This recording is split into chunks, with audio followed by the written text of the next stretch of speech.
buenos días, queridos radioescuchas de nuestro programa semanal Fusión Hispanoamericana. Alberto Abello y María Paulina Espinosa le dan la más cordial bienvenida hoy sábado 10 de diciembre del 2011.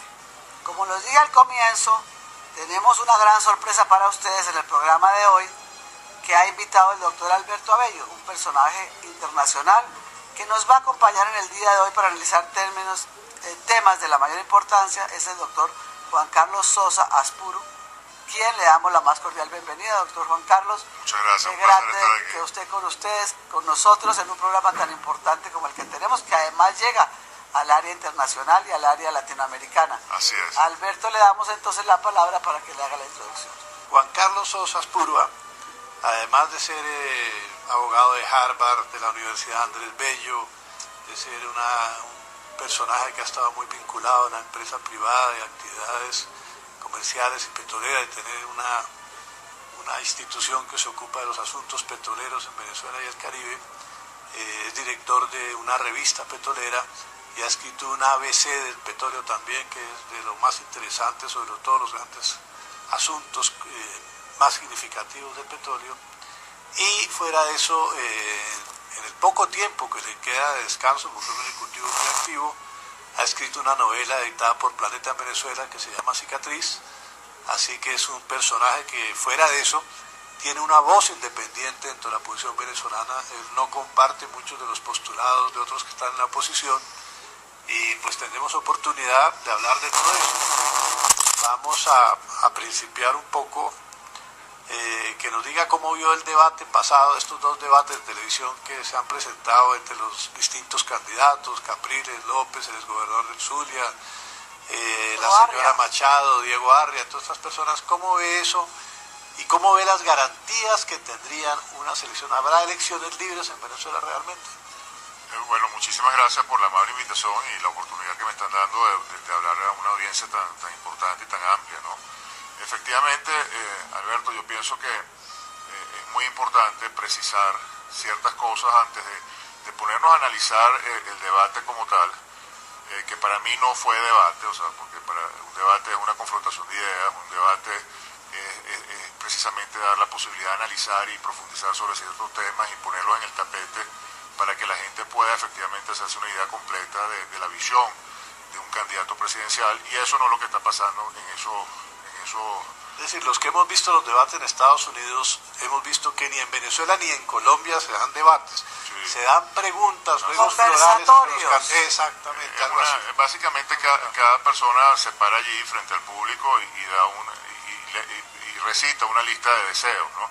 Bueno, yo voy a hacer más casas, yo voy a combatir la delincuencia, yo voy a, a proteger a los niños desvalidos, cosas que todo el mundo sabe, que todo el mundo quiere, pero eso no es lo que se espera en un debate político que además está enmarcado en una crisis tan profunda, tan delicada y tan grave como la que está viviendo Venezuela. Entonces yo creo que hay que enseriar precisamente la discusión política y comenzar a debatir los grandes temas, que comienza además por el tema electoral.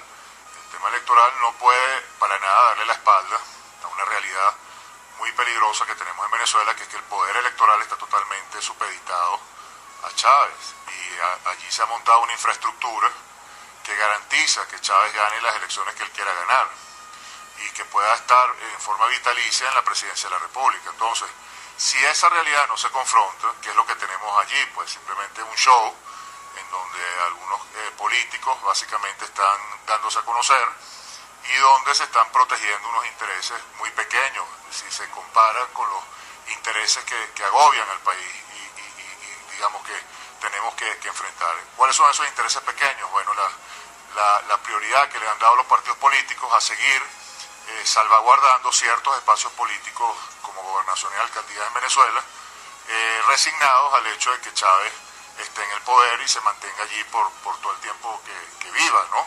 Entonces, uno cuando observa eso, evidentemente tiene que preguntarse, bueno, ¿qué hacer al respecto? O sea, vamos a permitir que la política siga secuestrada por un grupo de partidos que obviamente están demostrando que no son los intereses de Venezuela los que tienen como ese prioridad. Secuestro de la política se agudiza y se fortalece en el momento que la oposición decide no ir a elecciones porque no tenía garantías.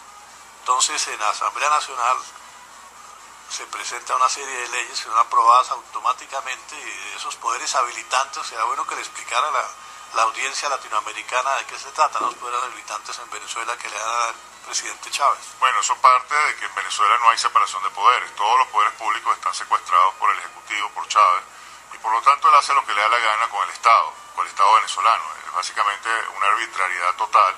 En Venezuela ahorita no hay Estado de Derecho, no hay institucionalidad que valga, y por lo tanto, bueno, suceden esas cosas. Pues a nivel legislativo Chávez básicamente ha sacado todas las leyes que él ha querido, ha violado la Constitución como le ha dado la gana, y evidentemente hoy en día la libertad en Venezuela está muy comprometida.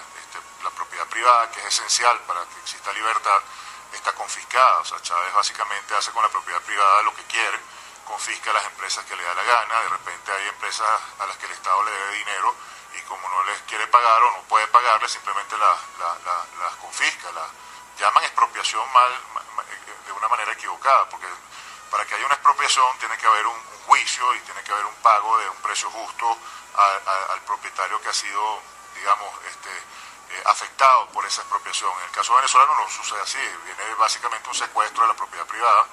Chávez le pone la mano, le quita la empresa al propietario y no le paga. ¿Es el caso de Polar, doctor Sosa? No, Polar en algunos terrenos ha sufrido esa situación, pero todavía Polar se ha logrado mantener como empresa privada y no ha sido confiscada. Pero es el caso de muchas empresas en Venezuela, como Benepal, por ejemplo, que es la empresa de papel, que era muy importante, la Constructora Nacional de Válvulas, que también era una empresa que suministraba pues medios de comunicación. Medios de comunicación, bueno, Radio Caracas Televisión, que es un canal emblemático, no solamente de televisión, sino también, bueno, de otros medios de ese grupo 1BC, que ha sido confiscado completamente. Entonces, estamos viviendo verdaderamente una situación de colapso total del país, y está sustentado, creo yo, por una legitimación de Chávez y de su juego, que es inaceptable en este momento. Una farsa democrática. Una farsa completa. Entonces, para mí, lo que está haciendo la MUD es equivocado y totalmente equivocado. O sea, para la mí mesa de negociación.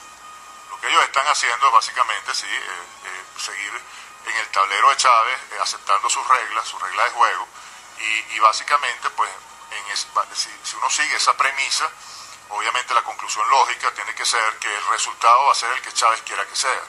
Entonces, ante ese escenario tan dramático, a menos que surja en el panorama una alternativa, algo que desvíe el tren en la dirección en la que se ha causado el tren, si no sucede esa alternativa y si no se desvía el tren, bueno, vamos directo al precipicio. ¿El precipicio cuál es? La consolidación del poder de Chávez en las elecciones presidenciales de octubre del 2012. Pero, doctor Sosa, fíjese usted, bueno, Chávez es un exmilitar que ha armado sus milicianos, que tiene una alianza con Cuba, prácticamente creo que van a un proyecto de doble nacionalidad, en todo, de unidad total, y salvó, pues le dio el oxígeno petrolero que le hacía falta a Cuba cuando estaba en crisis total.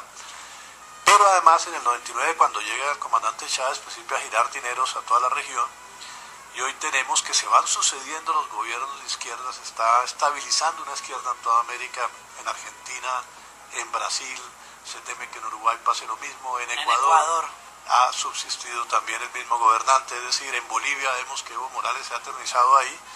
Entonces, sí, ese ya estaba. Bueno, entonces la cosa es muy complicada en el continente porque tenemos todo un mapa. Por ejemplo, Colombia tiene fronteras con Venezuela, con Perú, con Brasil, con Nicaragua en el mar, con Ecuador y tal, y son todos países de izquierda, que no se logra la renovación hacia otro campo. Es decir, por ejemplo, en el caso de la Kirchner, ganó pero con una ajustada mayoría sobre todos sus contendores, sin necesidad de represión, simplemente dividiéndolos.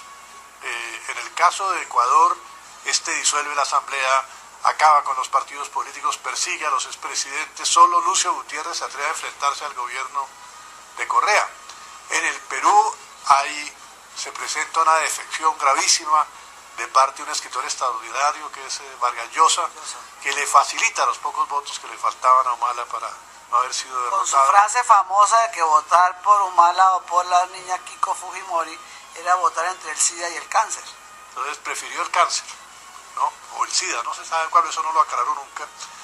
Pero estamos ante un una alianza latinoamericana terrible que está formando la política internacional contra Estados Unidos, que no se compadece, digamos, con nuestras relaciones comerciales y políticas con Estados Unidos en estos momentos.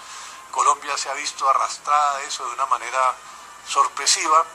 Y también tenemos otro fenómeno, tenemos una OEA en la cual Insulza, un antiguo camarada chileno, prácticamente ha destruido la institución. ¿Usted cómo ve esos aspectos a futuro? Básicamente estás describiendo, claro, la gran transnacional del comunismo, que básicamente es el proyecto revolucionario de Fidel Castro, alimentado por los petrodólares que malversa Chávez. O sea, básicamente toda esa estructura que tú estás mencionando se ha logrado expandir y consolidar gracias en buena medida al caudal de dinero que le imprime Chávez por los petrodólares, ¿no?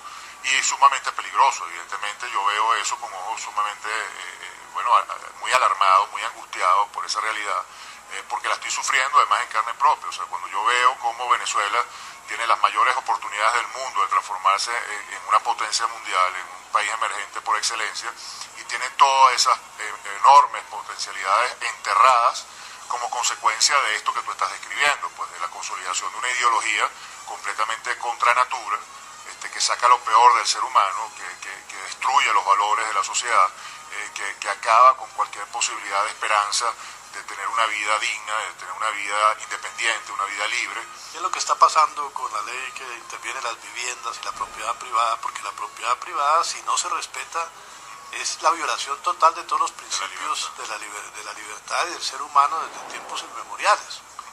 Mucho antes de los derechos humanos franceses, desde la época de los romanos, sí, la propiedad era algo que se garantizaba. Así es. Ahí viene la familia, ahí viene la autoridad, ahí viene todo. Así es. ¿Qué es lo que está pasando con la propiedad privada en Venezuela? Ya hablamos de las industrias que han sido expropiadas con una reacción que hay que recordarlo a los oyentes, muy pobre de Estados Unidos. Bueno, desgraciadamente el problema viene de atrás. O sea, para mí Chávez obviamente es Frankenstein, el monstruo Frankenstein, creado en un laboratorio en donde una serie pues, de errores se cometieron mucho antes del nacimiento del monstruo. Pues el monstruo es la consecuencia. La corrupción de los partidos políticos. Es la consecuencia, pues, de una enorme irresponsabilidad que se gestó en Venezuela a partir de los años 70, cuando subieron los precios del petróleo y el Estado secuestró la industria petrolera y se hizo dueño de esa industria. Bueno, comenzaron todas las perversiones, porque se generó una sociedad clientelar en donde las principales... En esa época Venezuela era el principal exportador de petróleo del mundo cuando se nacionaliza el... Venía de serlo, pero obviamente tenía un rol de exportador muy importante y una presencia internacional fundamental, sobre todo por la relación que había con los Estados Unidos. El problema está que a partir de ese momento pues, se genera una serie de factores económicos girando en torno al Estado, es decir, los empresarios privados, en cierta forma, los más importantes, tenían mucho adeudarle al Estado. Eran empresarios subsidiados, protegidos, cuidados. Entonces a lo que voy es que no se generó pues una verdadera clase económica independiente con la posibilidad de la fuerza y la autoridad moral para defender a capa y espada el concepto de la propiedad privada y de la libertad en ese sentido. La clase dirigente dejó de ejercer el poder, sumisión y la entregó un cheque en blanco al Estado. De una manera total. Entonces, claro, se le dio un poder sobredimensionado al presidente de la República, que una vez que, esa presidencia es ocupada por alguien sin el más mínimo escrúpulo, sin valores, sin nada, pasa lo peor que puede suceder, pues que comienza a irrespetarse todo y cada una de las cosas por las que vale la pena vivir. Y en el caso venezolano, evidentemente, este poder viene sumado a un poder de fuego, al control de unas Fuerzas Armadas y al control de un discurso a través de los medios de comunicación que también tiene el Estado, que manipula las emociones de la gente que menos tiene en la vida, o sea, la gente que es manipulable. El pueblo venezolano, ese cordón de miseria que se generó en el país, es muy manipulable. Y Chávez la pregunta que le quería hacer yo precisamente, ¿cómo es posible que más de una década de gobierno unipersonal en Venezuela y una pobreza que va en aumento, que gradualmente cada día, el pueblo no reacciona? El mismo discurso, las mismas cosas, como una película se va presentando, inclusive las elecciones tienen muchas similitudes unas con otras y no reacciona el pueblo. ¿Qué pasa? Bueno, el pueblo se ha reaccionado y Venezuela en los años antes, en 2002, 2003, 2004, demostró tener un pueblo y una sociedad muy contestataria. O sea, las marchas que se vieron en Venezuela de millones de personas, establecieron pautas mundiales, pues, y la manera civilizada en cómo se llevaban a cabo esas marchas. El problema que falló allí, lo que falló realmente ahí fue el liderazgo político, porque si tú tienes esa cantidad de gente evidentemente clamando por sus derechos y con la necesidad que se le abra una compuerta, pero tiene unos líderes políticos que en vez de escuchar ese clamor y abrir la compuerta la cierra y se hace oídos sordos a ese clamor, evidentemente que ahí viene entonces básicamente la frustración y el sentido de impotencia. Y básicamente ¿No pasó algo similar a esa película de Charlie Chaplin en la que se le cae una bandera a alguien de un camión, a uno que está protestando, y Charlie Chaplin principia a moverla para devolver la bandera y todo el mundo lo sigue, pero él no sabe qué va a hacer? Un poco no ocurrió algo similar en ese momento. Bueno, en el caso del 2002, cuando tú te estás refiriendo al 11 de abril del 2002, eso fue exactamente lo que pasó. O sea, las circunstancias se llevaron como una ola enorme pues a las personas que en ese momento tenían la posibilidad de hacer la diferencia política, ¿no? Y los líderes no estuvieron, yo no diría a la altura, porque es una palabra muy fuerte, simplemente no eran las personas adecuadas para las circunstancias que se estaban generando, se manejó muy mal el problema y bueno, y como consecuencia el monstruo Frankenstein regresó mucho más fuerte de lo que era antes, ¿no? Pero ahí nuevamente fue la clase dirigente, la política, la que no funcionó, no el pueblo venezolano. Yo tengo una enorme esperanza y una enorme fe en que el pueblo venezolano, con un liderazgo apropiado, puede reaccionar y puede generar, si se quiere, el cambio que estamos necesitando, que parte del principio de que esto es un régimen que está al margen de la Constitución, es un régimen completamente ilegítimo. Yo no me puedo ni siquiera pasar por la mente cómo hay dirigentes políticos que piensan que Chávez tiene el derecho a ser presidente 6 años más de ganar unas elecciones. O sea, para mí Chávez no tiene derecho a volverse a postular como candidato presidencial, porque por su actuación, por lo que ha sido su actuación de 13 años, violando todos los principios constitucionales, todos los principios democráticos, entregándole los intereses más sagrados de la nación a Fidel Castro, eso simplemente, bueno, es un crimen que lo hace total y absolutamente incapaz de gobernar una nación, y todo lo contrario, más bien lo hace, para mí, y lo digo con toda propiedad, una persona que ha cometido crímenes muy graves que debe responder a la justicia. O sea, para mí Chávez debería estar sentado ahorita en un tribunal de justicia, bueno, básicamente recibiendo un poco las consecuencias de sus actos, pues respondiendo a las consecuencias de sus actos, que han sido actos que han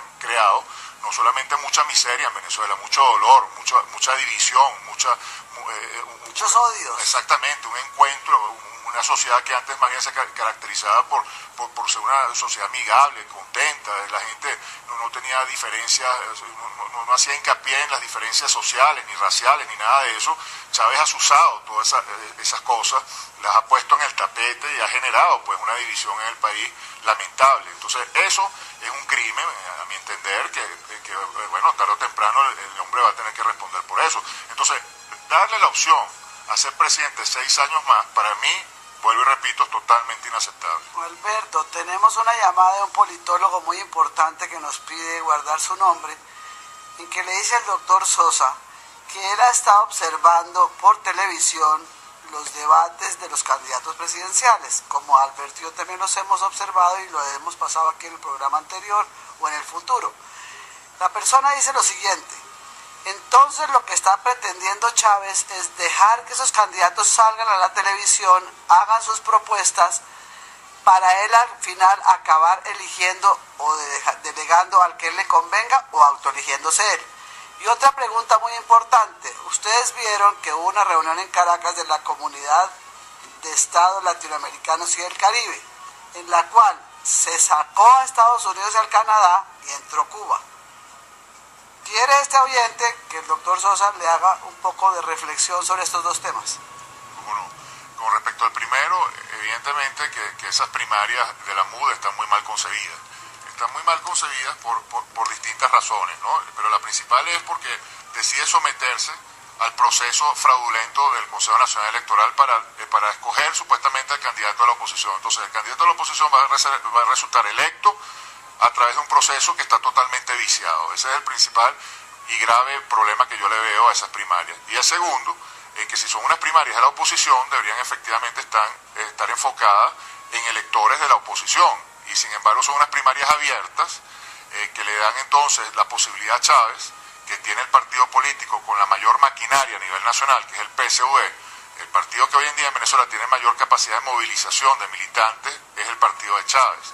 Entonces Chávez perfectamente bien puede, escoger de esos precandidatos de la MUD al que él considere más derrotable o quien esté de alguna forma aliado con sus intereses y hacer que efectivamente ese sea el candidato electo. Aparte que, como decía antes, como el Consejo Nacional Electoral está secuestrado por Chávez, él también puede manipular los resultados de esas primarias para que le convengan, a sus intereses. Y en cuanto al en la segunda reflexión que pide el oyente que haga con la cumbre esta de CELCA que hubo la semana pasada, evidentemente para mí eso fue una cumbre que estuvo muy mal programada y muy mal planteada. Es decir, uno si está buscando la integración, tiene que buscar la integración con el mundo y no puede crear ningún tipo de sesgo, y para mí eso fue una cumbre muy sesgada y sumamente torpe a la hora, por ejemplo, de establecer una posición contraria a los Estados Unidos, contraria a países que efectivamente le aportan mucho al mundo. Y además, muchos de esos países latinoamericanos que fueron a esa cumbre tienen alianzas importantísimas con los Estados Unidos, como el caso de Chile, como el caso de Colombia, que tienen tratados de libre comercio. Entonces, por favor, hacer una declaración de esa naturaleza, evidentemente, es escupirle a la cara a los principios fundamentales de cualquier proyecto de integración, que es básicamente, la amistad entre los pueblos y la búsqueda de sinergias, la búsqueda de apoyo y colaboración entre los países, y no generar más bien barreras y murallas que generen problemas a la hora de establecer un flujo en las relaciones comerciales, en las relaciones políticas, en las relaciones militares, en las relaciones diplomáticas.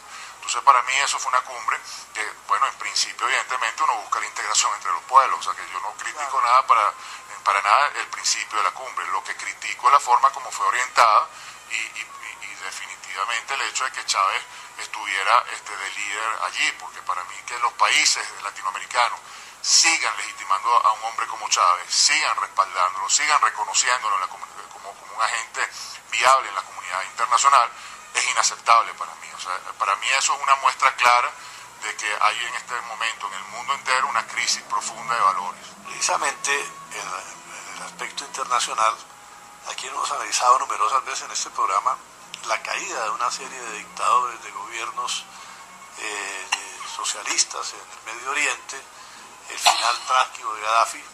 No es que aplaudamos eso, que maten a la gente ni que intervengan potencias extranjeras en un país, pero se observa un cansancio en las poblaciones por esos gobiernos en los cuales se enquistan el poder los gobernantes, y surgen también, como en el pasado en Venezuela, surgen nuevos negociantes, nuevas gentes que se lucran con el poder y se asfixia la democracia. Es decir, hasta dónde va a aguantar también Venezuela y hasta dónde los sectores de la oposición tienen una política social que pueda contrarrestar por lo menos el discurso social del comandante Chávez. Bueno, hasta dónde puedan aguantar, Alberto. Desgraciadamente el mundo ha demostrado que los países no tienen piso, ¿no? Que es un descenso continuo. Ahí están algunos países africanos, la misma Cuba, es decir, Corea del Norte.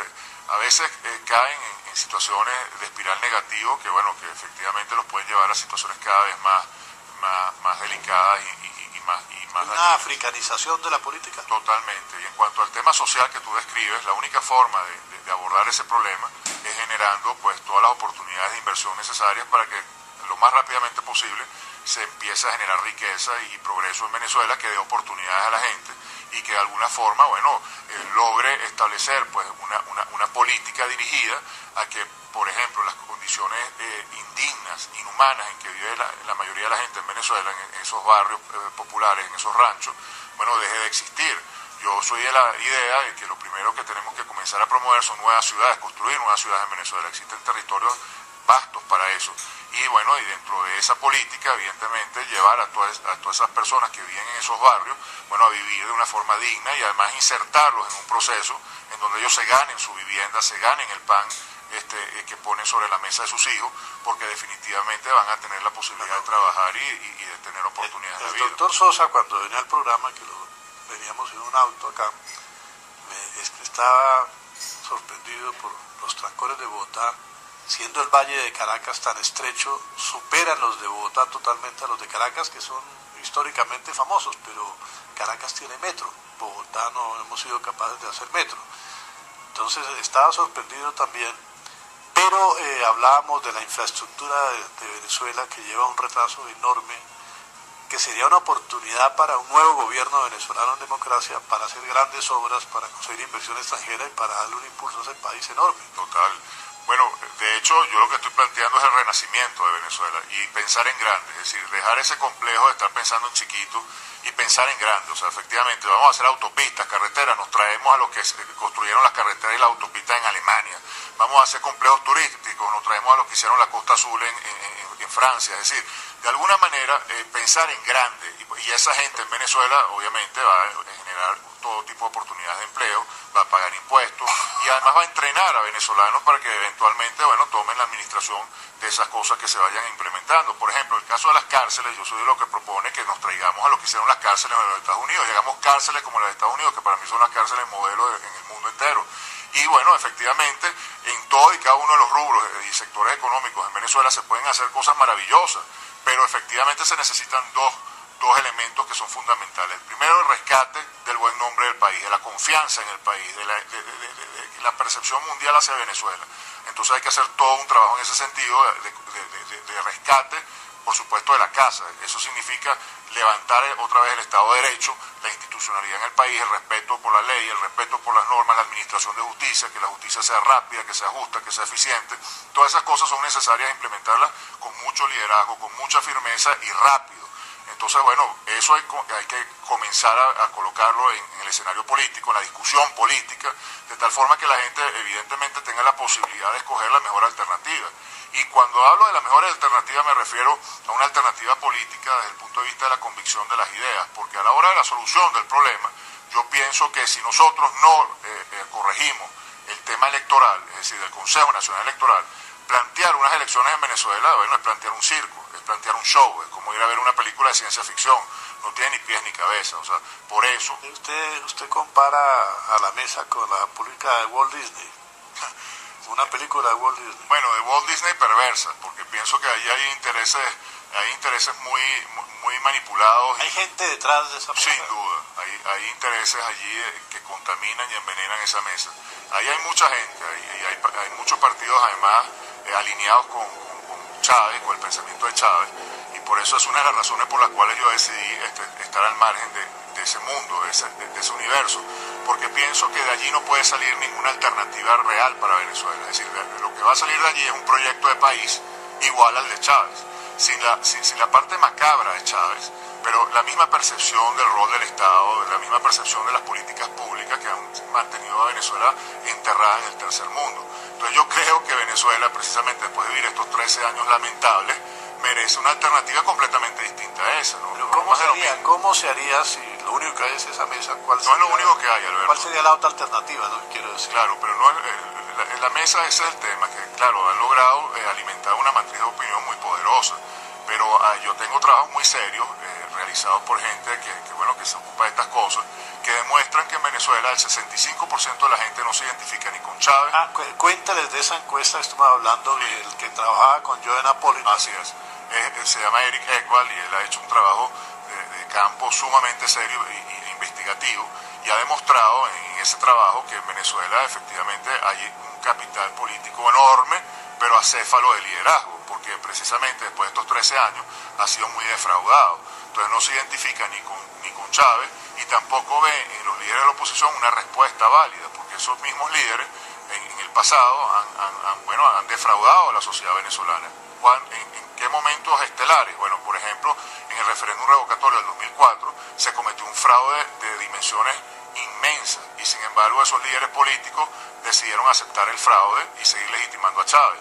Después, en el 2005, la oposición venezolana hizo un acto espectacular, demostrando efectivamente esa unidad que estábamos hablando y esa capacidad de contestación y de reaccionar, que fue el 85% de abstención que hubo en las elecciones parlamentarias de ese año, del 2005. Pero la idea de esa abstención, ¿cuál era? La abstención no era, a mí no me importa, la abstención era votar, pero de una manera tal que identificara la necesidad de la sociedad venezolana, uno, de de deslegitimar completamente a un poder legislativo que estaba secuestrado por Chávez. Y dos, exigir en el poder electoral varias cosas. Uno, el nombramiento de unos árbitros verdaderamente imparciales, porque hoy en día los rectores de la Comisión Nacional Electoral todos son chavistas, violando la Constitución y las leyes. Dos, desmantelar esas máquinas que son bidireccionales y manipulables tecnológicamente por Chávez y regresar al voto manual, que es mucho más serio, pues, y los países serios no tienen máquinas, tienen voto manual. Tres, limpiar el registro electoral permanente, que está contaminado, tiene más de 3 millones de votantes fantasmas demostrados. Una cantidad de cosas allí que están sucediendo, y la abstención lo que buscaba era precisamente limpiar eso. Pero ¿qué hicieron los partidos políticos al día siguiente? Legitimaron a unos diputados que fueron electos con menos del 15% de la votación, o sea, eran totalmente ilegítimos, y al día siguiente ya se referían a ellos como señores diputados. Y dos, en vez de exigir los cambios en la Comisión Nacional Electoral, lo que pidieron fue cronograma para las elecciones regionales que venían meses después. Entonces le dieron completamente la espalda al esfuerzo que hizo la sociedad civil, lo defraudaron y bueno, y legitimaron nuevamente a Chávez y a sus poderes secuestrados. Según esa encuesta, que es la que me habló antes de estar en micrófonos, en realidad, a pesar de que los informes de opinión que publica la prensa colombiana dicen que el comandante Chávez tiene más del 50% de la opinión pública, no tendría sino el 28%, algo así, ¿no? A lo sumo. De hecho, yo pienso que es menos todavía, y lo he constatado con mis propias experiencias. O sea, yo me he recorrido Venezuela completa, hablo con la gente, siento el ambiente, y me meto en los barrios, converso con la gente de los barrios, y evidentemente la gente no está con Chávez, la gente está sumamente defraudada y sumamente angustiada, y está viviendo una situación de guerra en sus hábitats, en su entorno. Es una situación espantosa, donde su hijo sale al colegio y puede que no regrese porque una bala perdida le explotó la cabeza, o de repente viene una señora con su bolsita de mercado y la saltan en el camino y le quitan la comida del día, y eso no hay ningún tipo de freno, no hay ningún tipo de autoridad que frene eso. Entonces, obviamente, como consecuencia, la gente no está con Chávez. Lo que pasa es que, vuelvo y repito, aquí hay un juego macabro donde se mantiene al régimen porque la oposición es colaboracionista. Para mí los principales partidos están asumiendo una posición que, bien sea voluntaria o involuntaria, al final el resultado es el mismo, que es colaborar con el régimen. Y ese colaboracionismo es lo que sostiene al régimen, porque si efectivamente no existiera el colaboracionismo y se ilegitimara a Chávez, se desconociera su autoridad, otro sería el gallo que cantaría. ¿Cuál es la deuda que tiene en este momento Venezuela con China, con Rusia, con otros fondos internacionales? Porque cada día me llegan datos de que la deuda es enorme y va creciendo como una bola de nieve. Es inmensa. La deuda de PDVSA ya supera los 100.000 millones de dólares. La deuda pública, si se suma con la deuda interna, ya alcanza niveles que superan los 150.000 millones de dólares. O sea, una verdadera barbaridad en proporción al Producto Interno Bruto del país. Y lo más grave del asunto, Alberto, es que no es una deuda que se ha contraído con la posibilidad de ser pagada, porque es dinero que no va a comprometiendo el petróleo para eso, ¿no? Sí, no va dirigido a proyectos de inversión que generen riqueza y que permitan pagar eventualmente esa deuda, sino que, como dices tú muy bien, están comprometiendo generaciones futuras, están hipotecando al país. La parte más, digamos, emblemática de eso está representada por ese fondo chino espantoso que creó Chávez, violando la Constitución y las leyes, porque ese fondo se creó precisamente para burlar las leyes de endeudamiento nacional que hay en el país y para que Chávez pudiera controlar arbitrariamente el dinero de ese fondo. ¿Cuál es el dinero que controla realmente la presidencia de la República de Venezuela anualmente? Más o menos un monto. Bueno, todo el dinero que le entra al país por la renta petrolera, que es una barbaridad. O sea, tú estás hablando de que el presidente Chávez puede manejar fácilmente a discreción unos 70-80 mil millones de dólares, lo cual le hace, obviamente, el dignatario más rico del mundo en términos, si se quiere, de control de recursos directos. O sea, porque Chávez no tiene ningún control por parte de ningún poder alternativo a él. Hablaba al comienzo de este programa, Alberto, antes de que ustedes tuvieran el gusto de llegar con nosotros, de que hace 50 años se rompió las relaciones con Cuba por insultos en términos muy desobligantes para Colombia con Alberto Lleras Camargo. Sin embargo, quiero preguntarle al doctor Social, y además quiero felicitarlo porque arriesgarse a ser candidato presidencial en esas circunstancias pues es un heroísmo y ojalá lo acompañe la suerte. Pero entonces, según sus análisis que acaba de hacernos, usted debería competir con los sucesores de Chávez, como puede hacer Rangel, como puede hacer el viceministro Maduro, el canciller, o como podía ser el candidato que saliera de la mesa de negociaciones, que podía ser la señorita Chamorro o el señor Arria. Sí, o estoy equivocado. Machado o el señor Arria, Diego Arria o el muchacho López, que han presentado también sus tesis. Capriles. Sí. Capriles. Bueno, yo pienso, la primera reflexión que hace, creo que Chávez evidentemente con el sistema totalmente controlado puede colocar al sucesor que quiera, ¿no? Y todo el aparato del Estado lo va a permitir. En ese sentido, pues hay una absoluta discrecionalidad, ¿no? Y en cuanto al candidato que resulte de las primarias de la MUD, yo creo que el que va a resultar electo va a ser el que tiene más maquinaria, porque las primarias no se caracterizan por atraer una votación masiva, sino que atraen esencialmente a los militantes de los partidos políticos. Y el precandidato que más tiene militancia por los partidos que lo apoyan es el candidato del Zulia, es decir, el heredero de Manuel Rosales, que fue el candidato en el 2006. Entonces, lo más probable es que ese sea el candidato de la MUD, electo en esa primaria. No le veo ninguna posibilidad a María Corina Machado, aunque le tengo un gran aprecio personal, pienso que no tiene ninguna posibilidad política. Bueno, aprecio personal, pero también la he cuestionado, porque para mí fue muy grave que ella se lanzara a las elecciones parlamentarias. Creo que rompió completamente su coherencia y su consistencia intelectual, puesto que ella venía defendiendo el tema de la necesidad de unas condiciones electorales antes de celebrar elecciones. Si no se daban esas condiciones no tenía sentido entonces que ella participara en el juego, porque lo legitimaba y lo hizo. Entonces para mí, desde el punto de vista del respeto que le tengo por su accionar político, se lo perdí. Ahora bien, no tiene ninguna posibilidad, porque no la apoyan los partidos y básicamente en la MUD es un juego de partidos políticos, de maquinarias, ahí el que no la tiene. ¿Usted cuenta con algún apoyo de candidatos al Congreso, a las gobernaciones? Ninguno.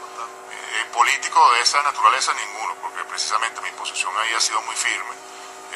Yo estoy... ¿No haría alianzas con nadie? No, yo estoy... no. Sería, desde su punto de vista, una especie de Correa que se lanzó solo y derrotó todos los partidos en Ecuador. Bueno, él hizo Alianza País, ¿no? Inicialmente. Yo pienso que eventualmente, obviamente se van a lograr grandes alianzas que hoy en día no lucen cercanas.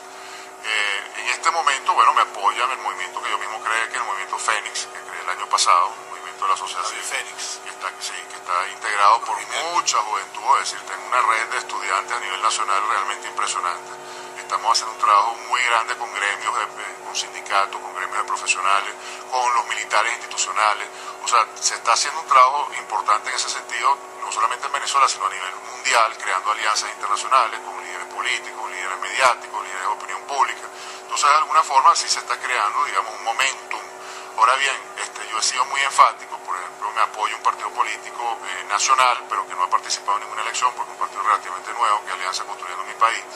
Y yo fui muy enfático en decirles que si me iban a apoyar, no podían lanzar ningún candidato a gobernación y alcaldía, porque eso podía romper la coherencia del argumento. Es decir, para yo tener la autoridad moral de denunciar un fraude al final del camino, yo tengo que tener consistencia y coherencia en mi pensamiento, y por lo tanto no puedo comprometer ese pensamiento aceptando las reglas del Consejo Nacional Electoral tal como están hoy en día dadas. Entonces, por eso es que no puedo estar apoyando a candidatos de gobernador y alcalde, porque los candidatos de gobernador y alcalde están siguiendo el juego de Chávez, que son las reglas del Consejo Nacional Electoral que controla Chávez. Es tan simple como eso.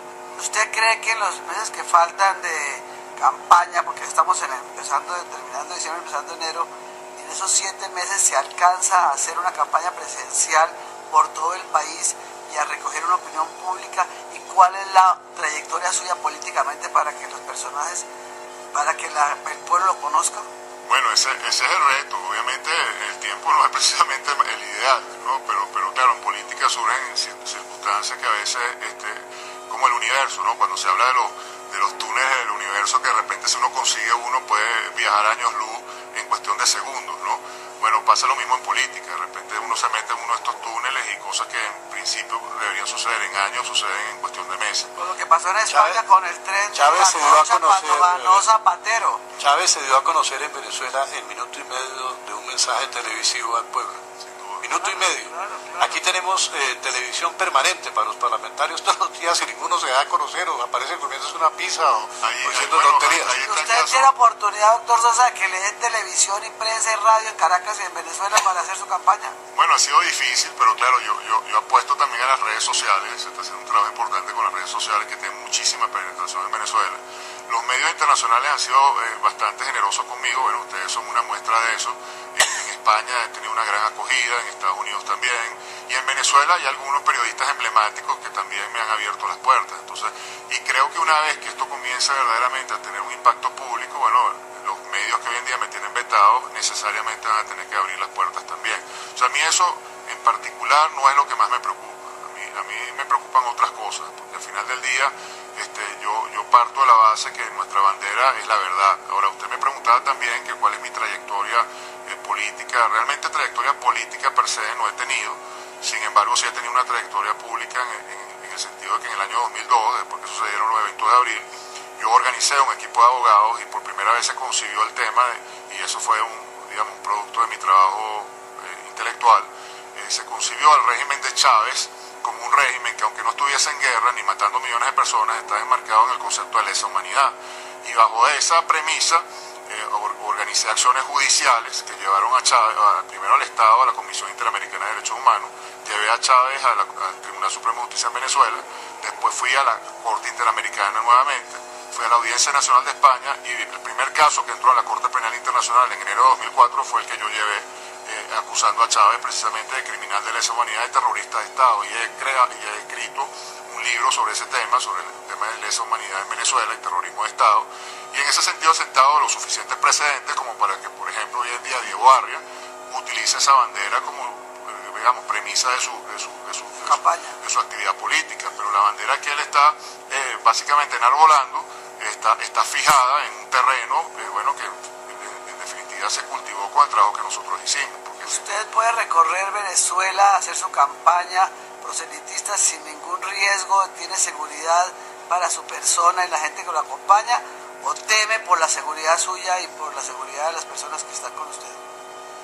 Claro que sí, lo que pasa es que yo de verdad tengo en mi cabeza el norte de los intereses del país. Yo estoy pensando en Venezuela en este momento. Para mí lo importante es Venezuela no hoy, sino de aquí a 100 años.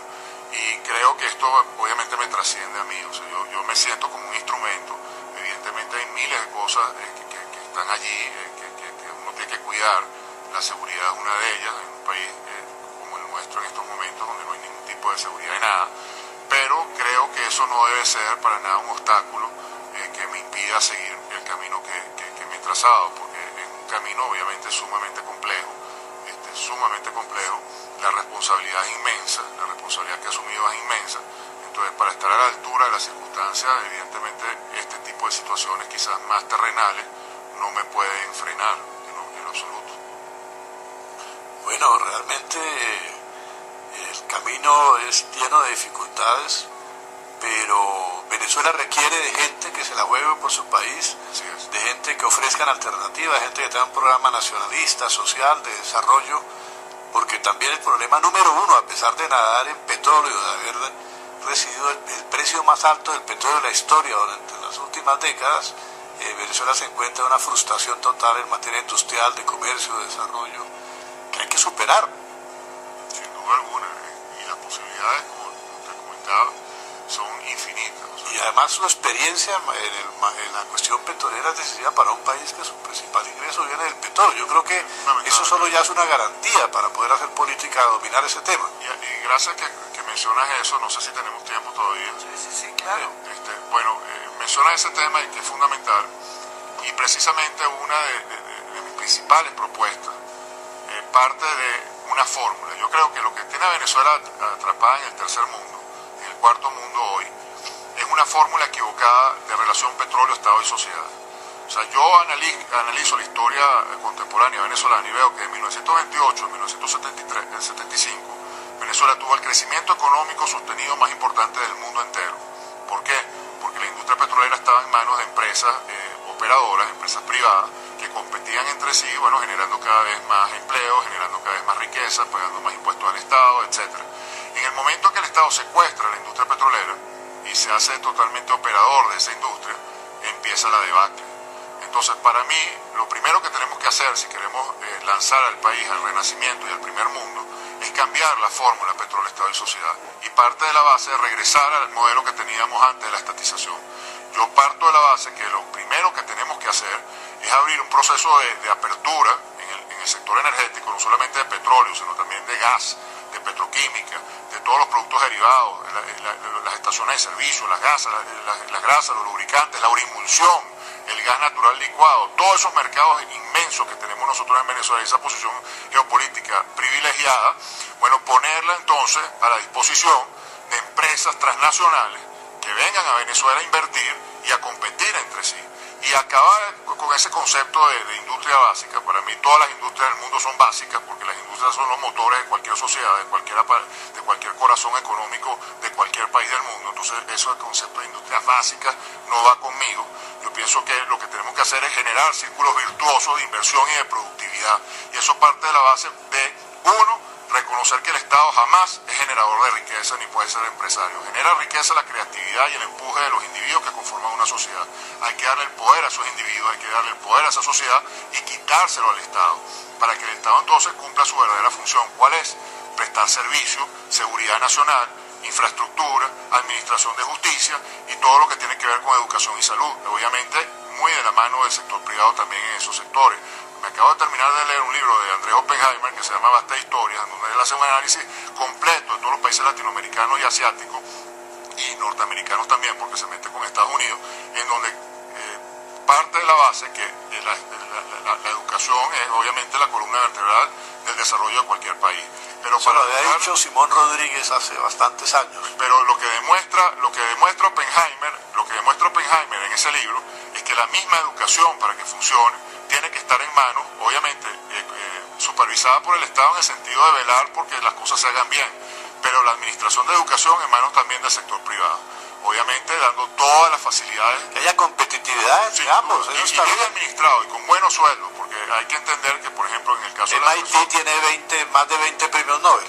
No, es increíble. Y lo mismo, bueno, cualquier universidad. Harvard, donde tú estudiaste Derecho, tú estuviste en Andrés Bello primero, después en Harvard. Sí. ¿Cuántos premios Nobel hay en Harvard? Bueno, es la universidad con más premios Nobel que hay en el mundo. Sí.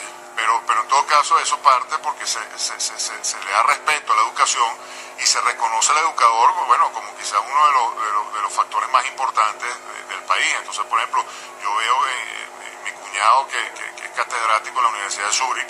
Bueno, el trato que le den allá en Suiza es un trato de rey. Pues le dieron la residencia en 3 meses.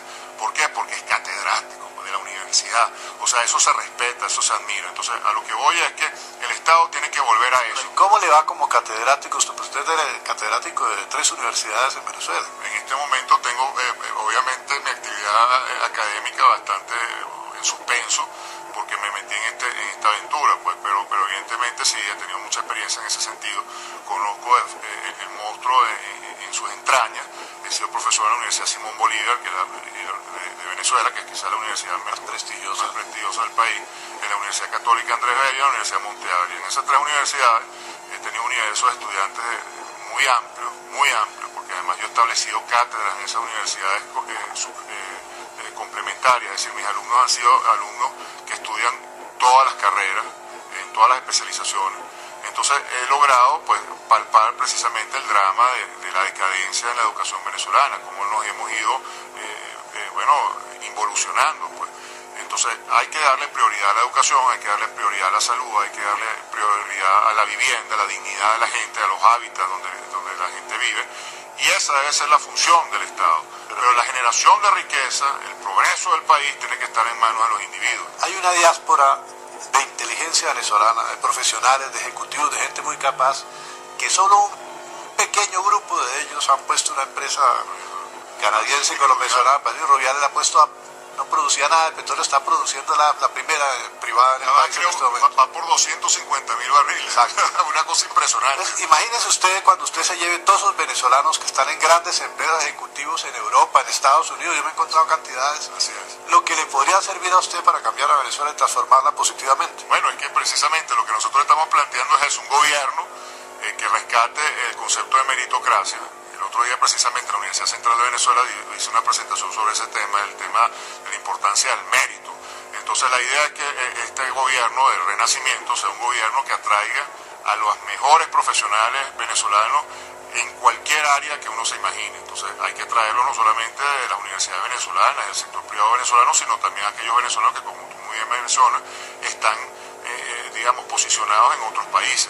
Pues el caso de Pacific Rubial es un caso emblemático, es una empresa realmente modelo, extraordinaria, increíble. Hoy en día se está transformando quizás en la principal empresa de Colombia.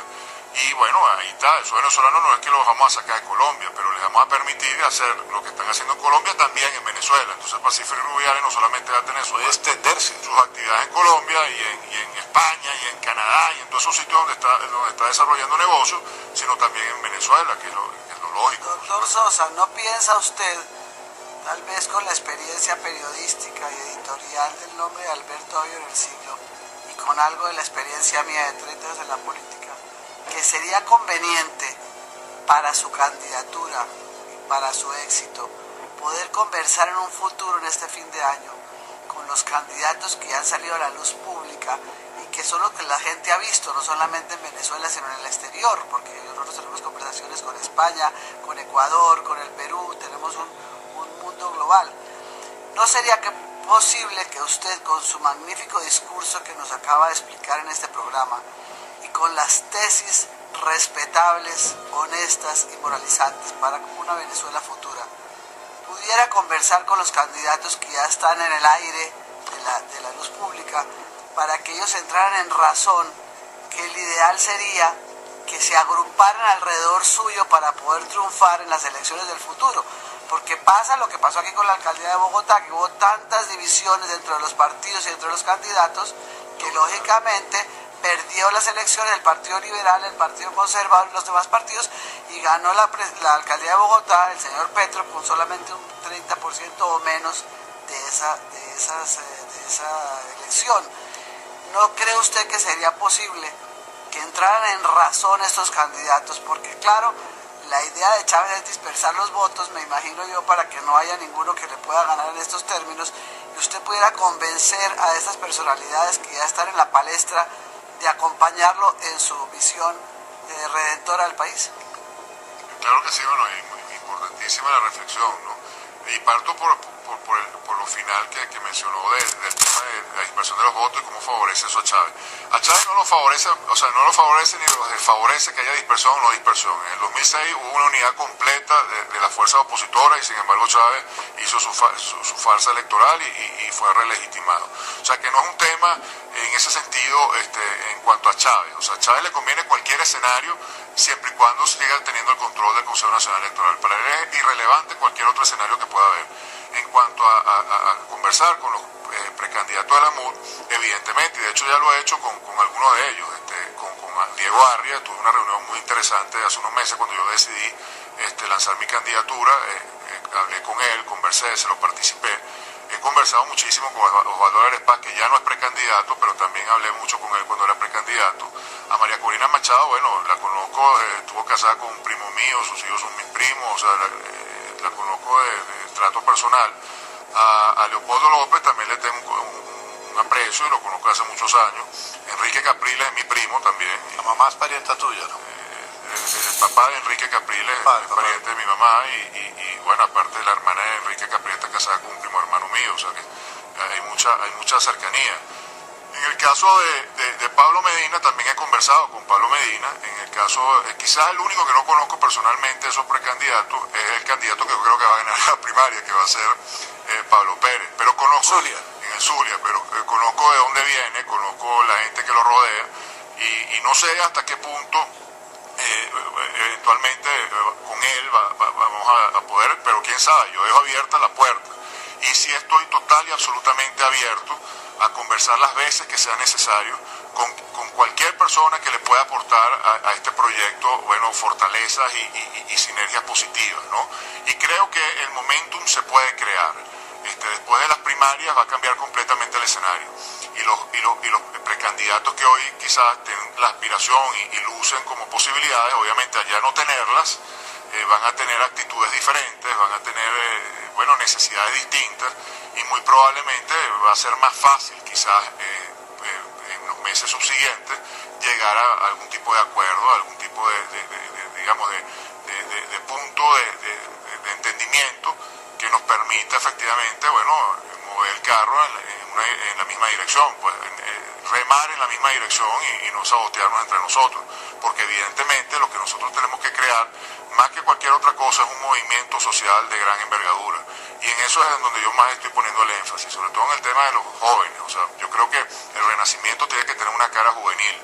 Entonces el movimiento que nosotros estamos creando es un movimiento juvenil, jóvenes en todo el país, en todas las universidades, en todos lados.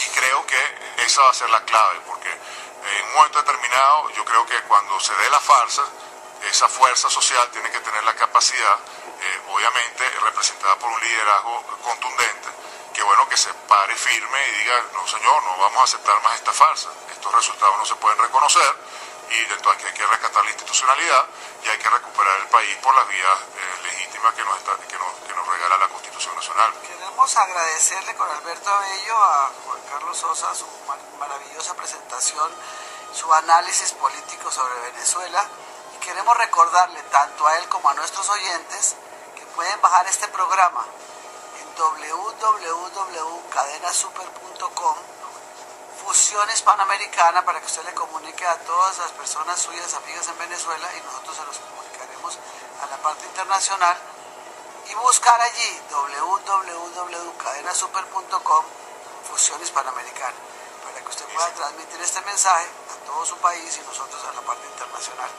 Le agradezco a Alberto la invitación que le ha hecho al doctor Juan Carlos Sosa, porque nos parece que ha sido un maravilloso programa en el día de hoy, y a Carlos Amaya también por la paciencia que ha tenido en esperarnos unos momentos más para llevar a cabo este maravilloso programa en nuestro sábado 10 de diciembre del 2011. Muchísimas gracias. El Polar se ha logrado mantener como empresa privada y no ha sido confiscada, pero es el caso de muchas empresas en Venezuela, como Benepal, por ejemplo, que era una empresa de papel que era muy importante, la Constructora Nacional de Válvulas, que también era una empresa que suministraba pues medios de comunicación.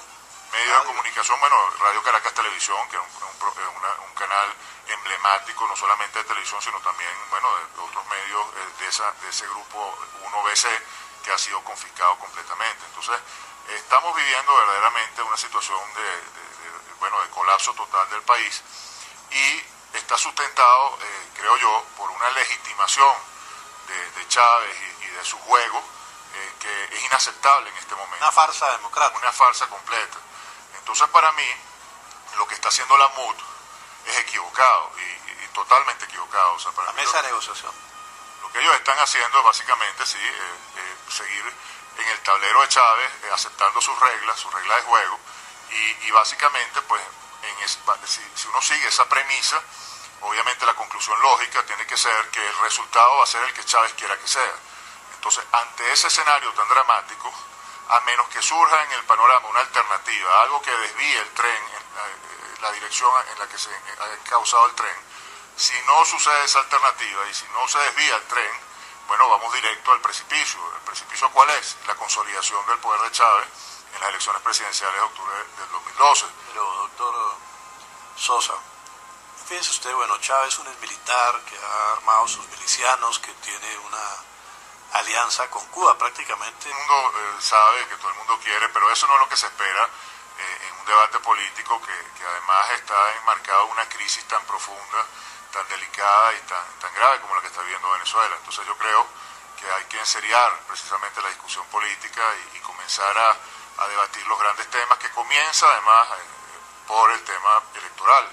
El tema electoral no puede para nada darle la espalda a una realidad muy peligrosa que tenemos en Venezuela, que es que el poder electoral está totalmente supeditado a Chávez, y allí se ha montado una infraestructura que garantiza que Chávez gane las elecciones que él quiera ganar y que pueda estar en forma vitalicia en la presidencia de la República. Entonces, si esa realidad no se confronta, ¿qué es lo que tenemos allí? Pues simplemente un show en donde algunos políticos básicamente están dándose a conocer y donde se están protegiendo unos intereses muy pequeños, si se compara con los intereses que agobian al país y digamos que tenemos que enfrentar. ¿Cuáles son esos intereses pequeños? Bueno, la prioridad que le han dado los partidos políticos a seguir salvaguardando ciertos espacios políticos como gobernación y alcaldía en Venezuela, resignados al hecho de que Chávez esté en el poder y se mantenga allí por todo el tiempo que viva, ¿no?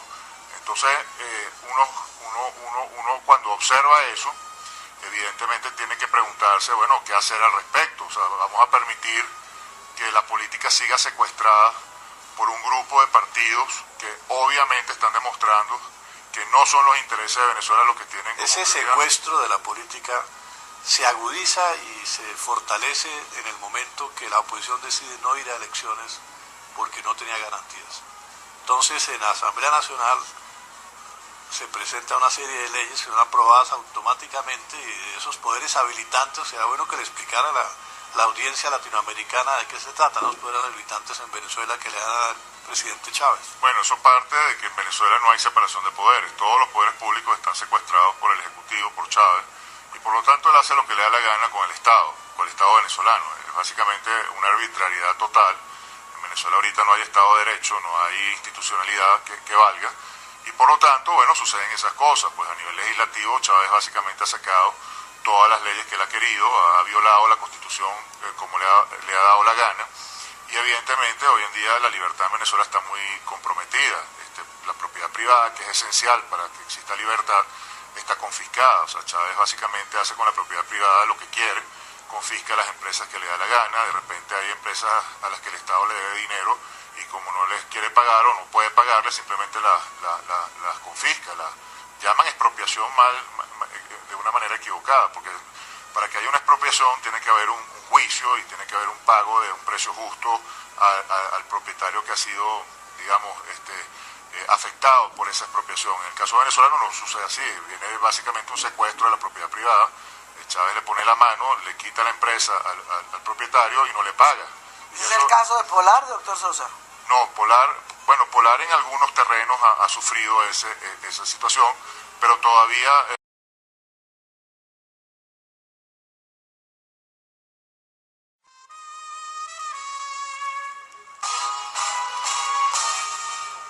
Muy buenos días, queridos radioescuchas de nuestro programa semanal Fusión Hispanoamericana. Alberto Abello y María Paulina Espinosa le dan la más cordial bienvenida hoy sábado 10 de diciembre del 2011.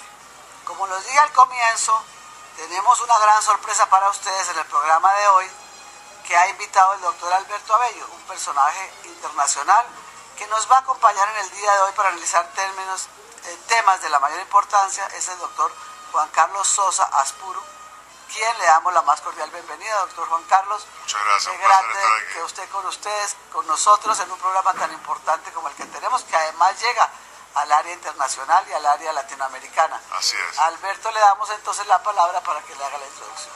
Juan Carlos Sosa Aspurua, además de ser abogado de Harvard, de la Universidad Andrés Bello, de ser un personaje que ha estado muy vinculado a la empresa privada de actividades comerciales y petroleras, de tener una institución que se ocupa de los asuntos petroleros en Venezuela y el Caribe, es director de una revista petrolera y ha escrito un ABC del petróleo también, que es de lo más interesante sobre todos los grandes asuntos más significativos del petróleo.